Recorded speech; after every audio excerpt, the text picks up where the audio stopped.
ಪಡುಬಿದ್ರೆಯ ಅಲಂಗಾರು ಕಾರಣಿಕ ದೈವ ಶ್ರೀ ಕೊರಗಜ್ಜ ಕ್ಷೇತ್ರದಲ್ಲಿ ಪ್ರತಿ ತಿಂಗಳ ಅಮಾವಾಸ್ಯೆಯಂದು ಮಾಸಿಕ ನೇಮೋತ್ಸವ ನಡೀತಾ ಇದ್ದು ದೇಶ ವಿದೇಶಗಳಿಂದ ಹಲವಾರು ಭಕ್ತರು ಆಗಮಿಸಿ ತಮ್ಮ ಇಷ್ಟಾರ್ಥವನ್ನ ಈಡೇರಿಸಿಕೊಳ್ತಾ ಇದ್ದಾರೆ. ಹಾಗಿದ್ರೆ ಈ ಕ್ಷೇತ್ರದ ಮಹಿಮೆ ಏನು? ಕ್ಷೇತ್ರದ ಮಹಿಮೆಯನ್ನ ಸಾರುವ ವರದಿ ಇಲ್ಲಿದೆ ನೋಡಿ.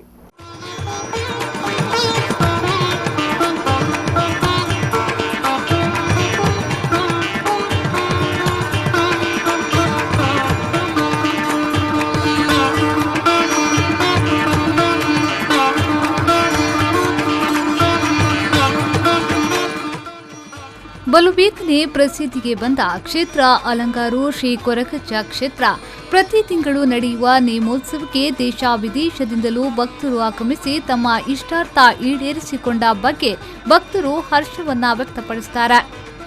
ಅದೆಷ್ಟು ಪ್ರಸಿದ್ಧ ಸನ್ನಿಧಾನಗಳಲ್ಲಿ ಯಶಸ್ಸು ಕಾಣದೆ ಅಂತಿಮವಾಗಿ ಈ ಕ್ಷೇತ್ರದಲ್ಲಿ ಇಷ್ಟಾರ್ಥ ಸಿದ್ಧಿಸಿಕೊಂಡ ದಾಖಲೆಗಳು ಒಂದೆರಡಲ್ಲ.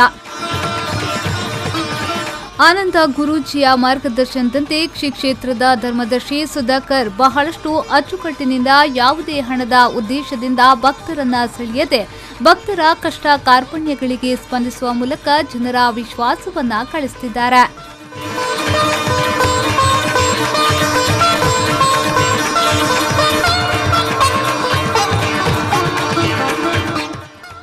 ಪ್ರತಿ ತಿಂಗಳ ಅಮಾವಾಸ್ಯೆಯಂದು ನಡೆಯುವ ಕೊರಗಜ್ಜ ನೇಮಕ್ಕೆ ನೂರಾರು ಮಂದಿ ಭಕ್ತಾದಿಗಳು ಆಗಮಿಸುತ್ತಿದ್ದು ಇವರಿಗಾಗಿ ಅನ್ನಪ್ರಸಾದ ನಿರಂತರವಾಗಿ ವಿತರಣೆಯಾಗುತ್ತಿದೆ.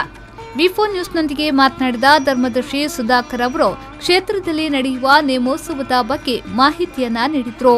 ಪ್ರತಿ ತಿಂಗಳು ಅಮಾವಾಸ್ಯೆ ದಿವಸ ಕೊರಗಜ್ಜನ ಕೋಲ ನಡೆಯುತ್ತಾ ಇದೆ. ಇಲ್ಲಿ ಯಾವ ಭಾಗದಲ್ಲಿ ಯಾವುದೇ ಆಗದ ಕಾರ್ಯಭಾಗ ಈ ಸ್ಥಳದಲ್ಲಿ ನಡೆಯುತ್ತಾ ಉಂಟು. ರೋಗದ ಭಯ ಆಗಲಿ ಯಾವುದೇ ಒಂದು ತೊಂದರೆ ಬಂದರೂ ಕೂಡ ರಾತ್ರಿಯಾಗಿ ಬಂದು ಪ್ರಾರ್ಥನೆ ಮಾಡಿದರೂ ಕೂಡ ಒಂದು 11 ರೂಪಾಯಿ ಇಟ್ಟುಕೊಂಡು ಪ್ರಾರ್ಥನೆ ಮಾಡಿದರೆ ಆ ಎಲ್ಲ ಪರಿಹಾರ ಆಗ್ತದೆ. ಅದೇ ಪ್ರತಿ ತಿಂಗಳು ಪ್ರತಿ ಅಮಾವಾಸ್ಯೆ ಅನ್ನದಾನವೂ ನಡೀತಾ ಇದೆ. ಅದೇ ರೀತಿಯಲ್ಲಿ ಭಕ್ತರಿಂದ ನಮಗೆ ಹಣ ಅಂತ ಇಲ್ಲ, ಭಕ್ತರು ಏನು ಸತ್ಯ ಅವರ ಭಕ್ತಿಯಿಂದ ಹಾಕಿದ್ದು ಮಾತ್ರ. ಇಲ್ಲಿ ಟೋಕನ್ ಉಂಟು ಆದರೂ ಕೂಡ ಟೋಕನ್ನಲ್ಲಿ ಹಣ ತೆಗೆದುಕೊಳ್ಳುವುದಿಲ್ಲ. ಅನ್ನದಾನ ಮಾಡ್ತಾ ಇದ್ದೇವೆ ನಿರಂತರವಾಗಿ. ಸನ್ನಿಧಾನಕ್ಕೆ ಬಂದು ಭಕ್ತಿಯಿಂದ ಯಾವ ಜಾಗದಲ್ಲೂ ಆಗದ್ದು ಈ ಜಾಗದಲ್ಲಿ ನಡೆಯುತ್ತೆ ಎಂದ ವಿಶ್ವಾಸ ನನಗಿದ್ದೆ.